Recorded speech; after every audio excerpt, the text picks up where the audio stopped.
rancangan bade ngabacakeun ulang novel nu tos ku arurang baca nu judulna Baruang Kanu Ngarora. Satu acana tepangkeun wasta simkuring Rivera Putri Denia, wasta simkuring Nazira Rahman Raini, wasta simkuring Zahra Regina, wasta simkuring Faras Tasya Sabila.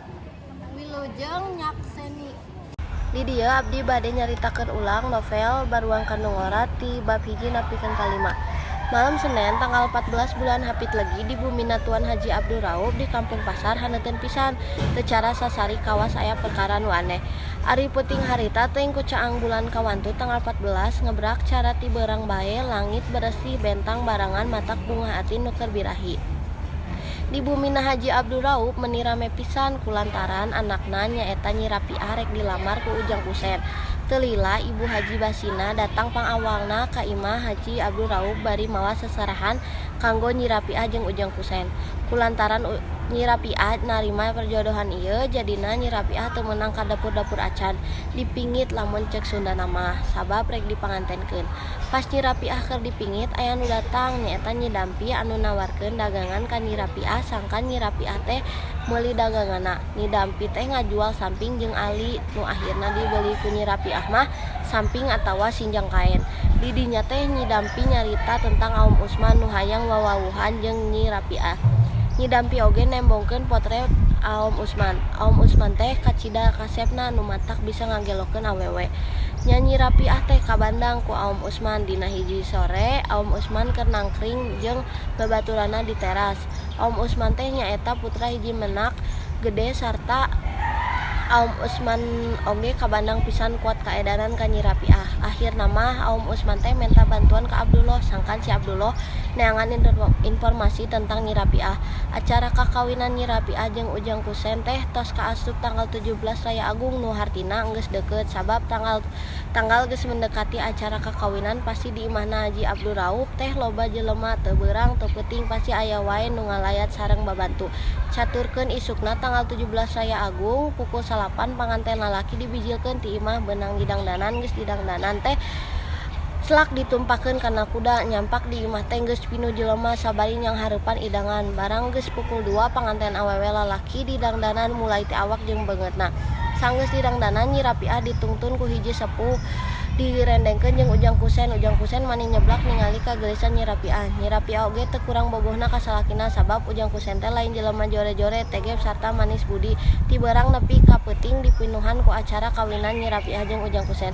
Dina hiji sore parang poe kacida pisan hadena leungit lenglang teu aya ceudem haleungheum teu aya reueuk pihujaneun teu lila gurudug bendi ti kaler. Dibukakeun nu tunggangna pameget saurang nyaeta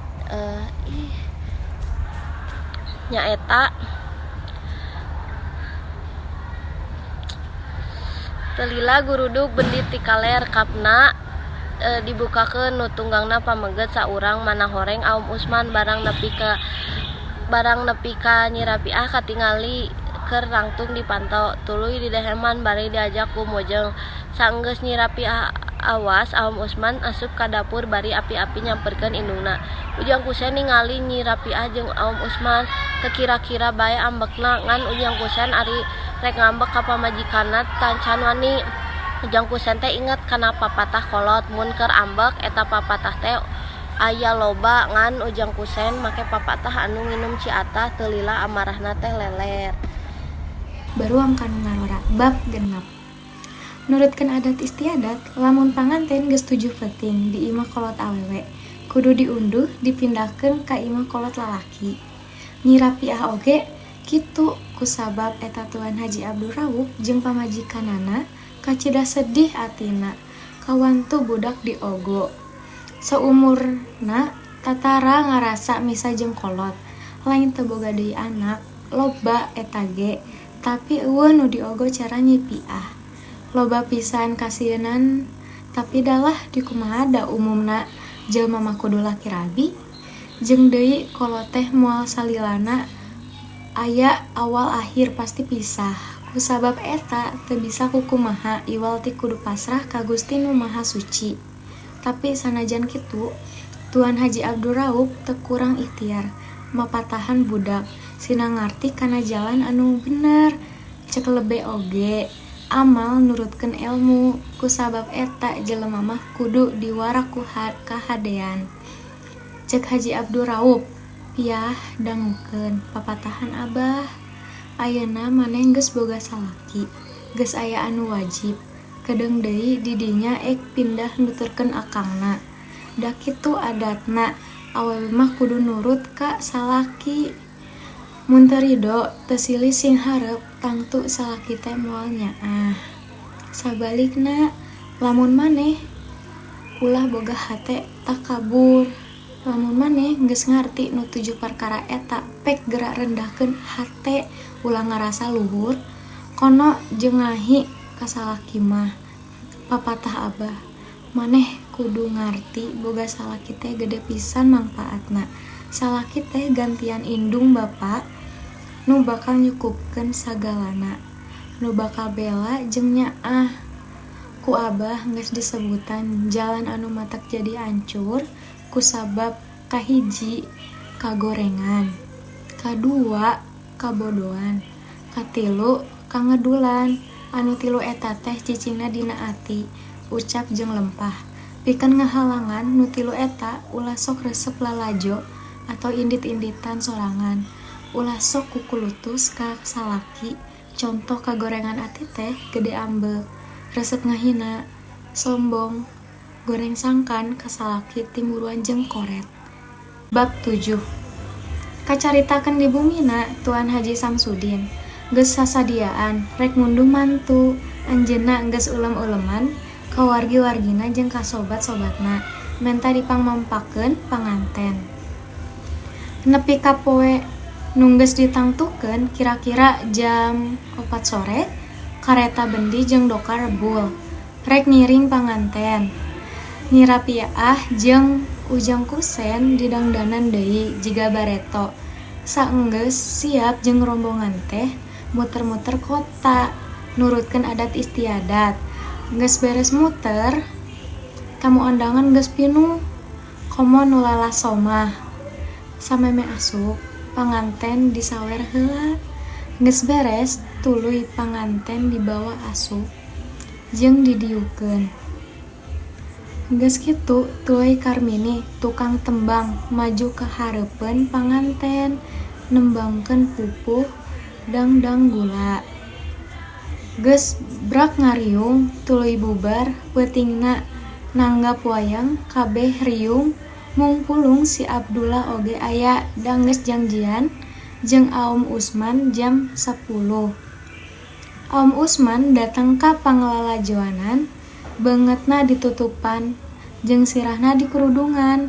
Ku samping ngarah ulah aya nu nyahoeun. Ujang Kusen jeung Nyi Rapiah oge ngilu lalajo. Harita Aum Usman geus diasupkeun ku si Abdullah, disumputkeun di pipir jamban kira-kira jam 12. Kabeneran Nyi Rapiah hayang pisan ka cai, tuluy disamperkeun ku si Abdullah sabari ngomong, "Nyai, di pipir jamban aya Aum Usman." Keur di jero jamban Nyi Piah mikir samperkeun atawa entongnya, kusabab Aum Usman kan putra bupati. Tungtungna Nyi Piah nyamperkeun ka pipir jamban.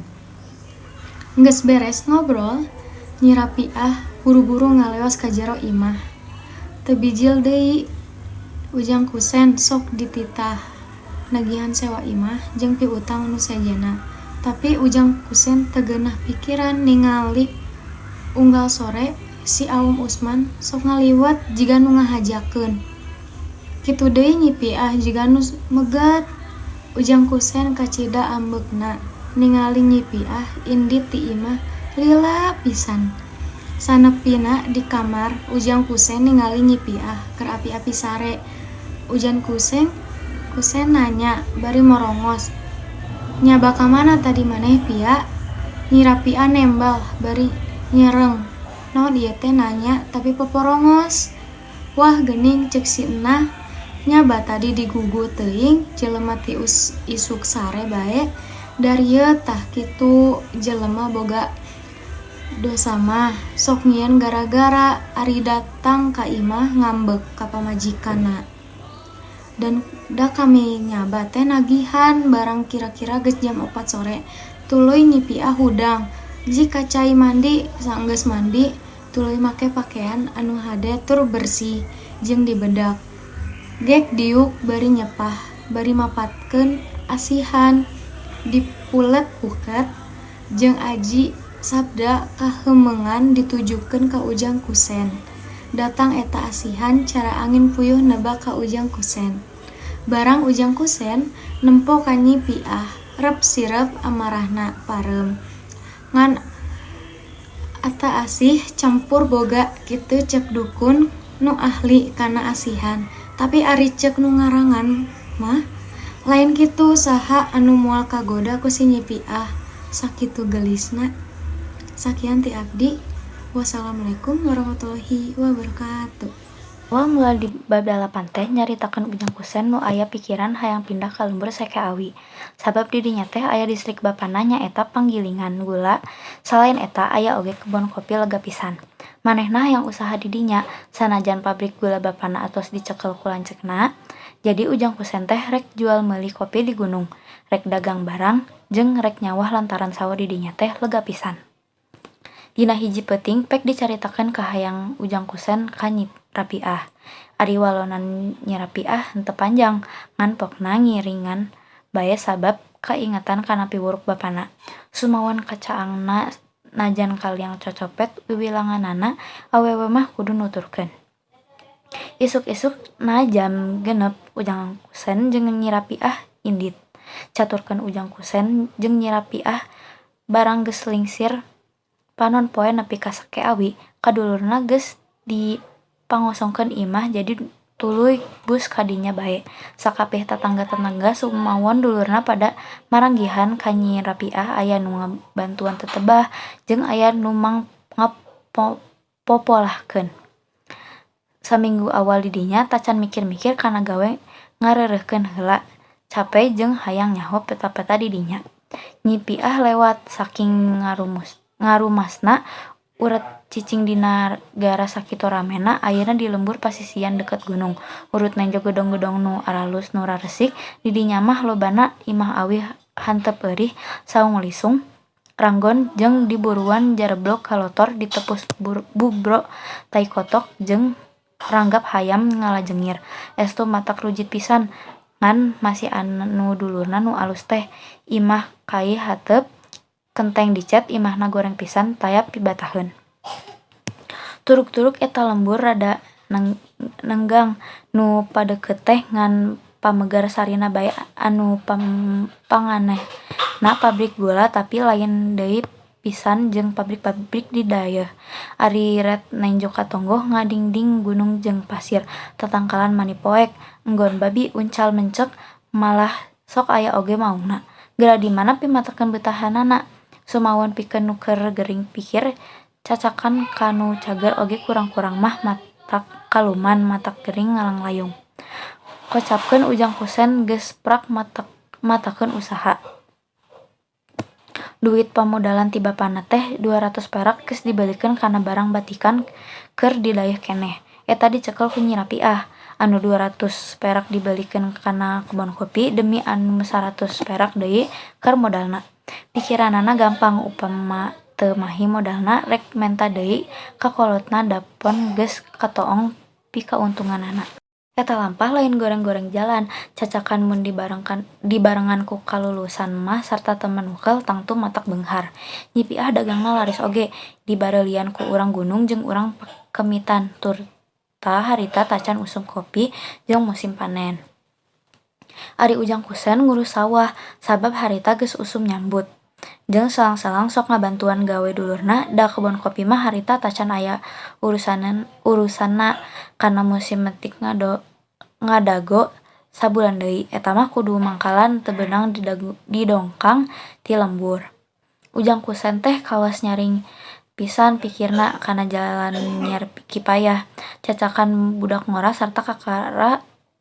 sarta kakaramah geus sakitu pikareseupeun nu nenjo henteu kena anak nu beunghar. Henteu ieu aing urang dayeuh kana gawe teh buburuhan pisan aya andeulkeunana kolot. Kocapkeun bulan hareupna kopi geus arasak, anu ahli kokopian geus rabul parindah ka kebon kopi rek ngadon mangkalan. Tuluy Ujang Kusen badami jeung pamajikanana nganjakan mangkalan ka gunung bari dagang barang jeung beas. Nyi Rapiah ngarempugan tuluy sesadiaan pibekeun, kawantun lain rek sakedeung-sakedeung. Meureun nepi ka mulanan. Ujang Kusen teh ka panggilingan nyiar beas keur dagang keuneun tea.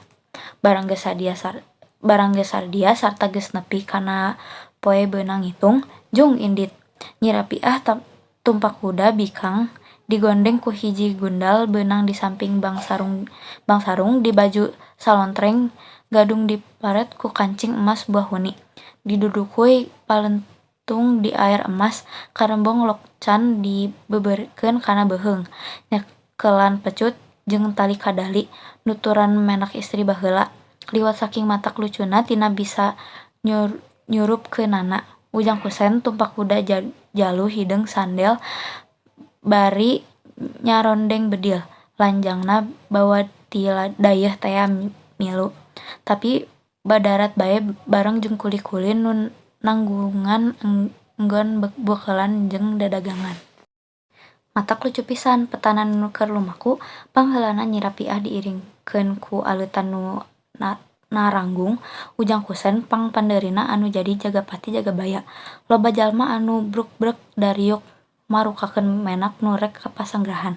Tacan kumaha jauhna ti lembur, jalan geus mimiti nanjak. Beuki jauh beuki neuteuk.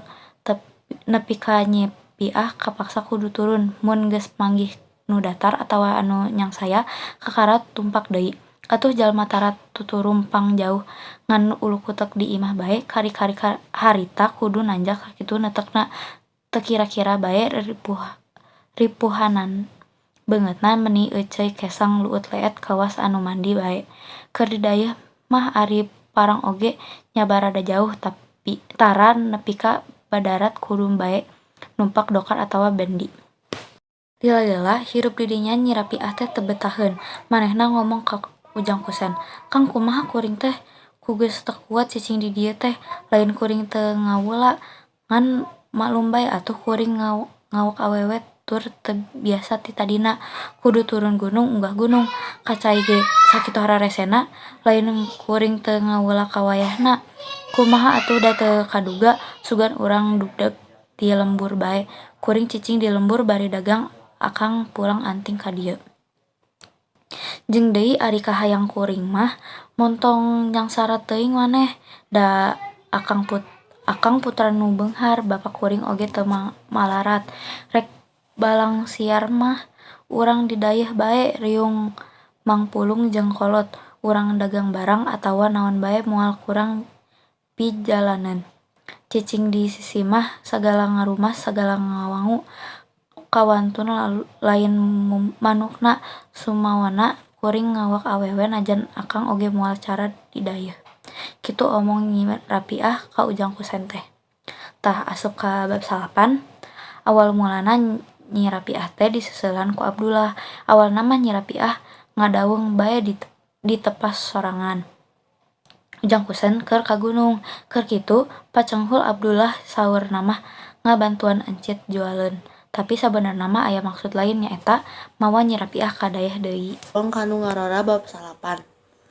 Basa si Abdullah dateng ka imah Nyi Piah, tujuanna teh lain bade dagang hungkul. Nyi Piah oge nyaritakeun we kumaha anjeunna tinggal di dieu. Da teu betah, teras nanyakeun kumaha kabarna orang dayeuh. Geus carita panjang lebar, Abdullah teh ngajak Nyi Piah minggat.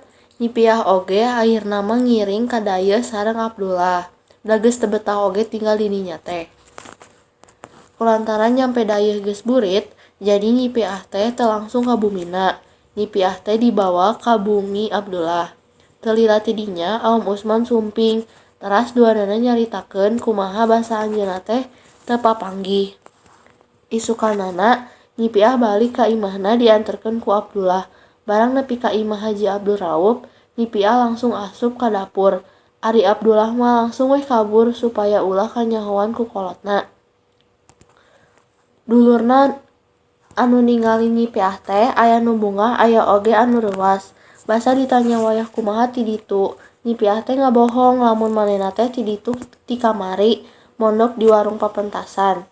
Barang induna ngadenge carita anakna kitu ngan ngagoak bae ceurik. Nyi Piah nenjo indung ceurik asa kasuat nging bae ceurik deui. Di poe Nyi Piah minggat, Ujang Kusen henteu balik sabab kapalang gawe. Basa lanceuk Ujang Kusen ningali lamun imahna jempe bae serta poek geus digoro-goro oge eueuh nu ngawalon. Ditanyakeun ka baturna eueuh nu nyarahun. Tidinya lanceuk Ujang Kusen ditahan 2 jalma pupulih ka gunung. Barang datang ka ditu Ujang Kusen geus sare. Tuluy digeuingkeun tur dibejaan. Nyi Piah eueuh atuh meniti bubur ranjat. Ujang Kusen oge mikir, teu mungkin kana minggat ka dayeuh mah teu aya pisan tereka ku tina jauhna jeung teu aya tutumpakeun. Basa nyampe ka imahna Ujang Kusen teh neangan Nyi Piah. Sanggeus pukul 4 aya nu nyarita urang warung papanggih jeung Nyi Piah di papentaseun ka dayeuh. Tuluy Ujang Kusen teh bebeja ka lanceukna rek nyusul ka dayeuh. Tapi cek lanceukna isuk deui ayeuna mah geus burit. Da ari geus sidi ka dayeuh mah. Isukanana Ujang Kusen geus nepi ka imah kolotna. Teu barang dahar acan, ditawarkeun ku kolot oge teu daekeun leos weh ka imah Haji Abdul Raub. Didinya Nyi Piah teh hayang pisah, ngan Ujang Kusenna teu hayangeun. Isukna tuluy Ujang Kusen balik deui ka Seke Awi. Barang datang tuluy ngurus gawe bae. Tapi Ujang Kusen teh kapikiran wae ka Nyi Piah. Nepi ka teu ngeunah dahar, teu ngeunah minum. Mata kuatir kacida Ujang Kusen. Beungeut pias, panon celong, tenaga beak. Basa kolotna ngadangu, mun Ujang Kusen teh pikarunyaeun, tuluy Ujang Kusen teh dititah balik ka dayeuh. Dina hiji poe, aya nu sumping ka imah kolotna. Ujang Kusen masihan terang lamun Aom Usman mundut Nyi Piah. Teu jeung bade nyandak surat talak. Sanggeus eta Nyi Piah nikah sareng Aom Usman. Tapi kolot Aom Usman teh resep Aom Usman nikah jeung Nyi Piah.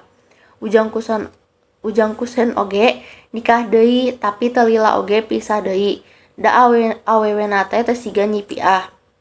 Barang geus 8 bulan, Aom Usman teh dijodohkeun ku kolotna ka awewe anu sarua menak jeung leuwih geulis ti Nyi Piah. Manehna jadi teresep deui ka Nyi Piah jeung mutuskeun ngamadu Nyi Piah. Didinya Nyi Piah teh nyeri hate tapi teu bisa nanaon. Nyaritakeun deui Ujang Kusen anu geus teu dianggap anak deui ku kolotna. Sabab manehna teh resep judi, mabok, lacur ka awewe jeung kantos maling. Ujang Kusen teh pernah kanyahoan maling. Janten manehna dilaporkeun ka polisi nepi ka di penjara. Sakitu ti abdi. Wassalamualaikum warahmatullahi wabarakatuh.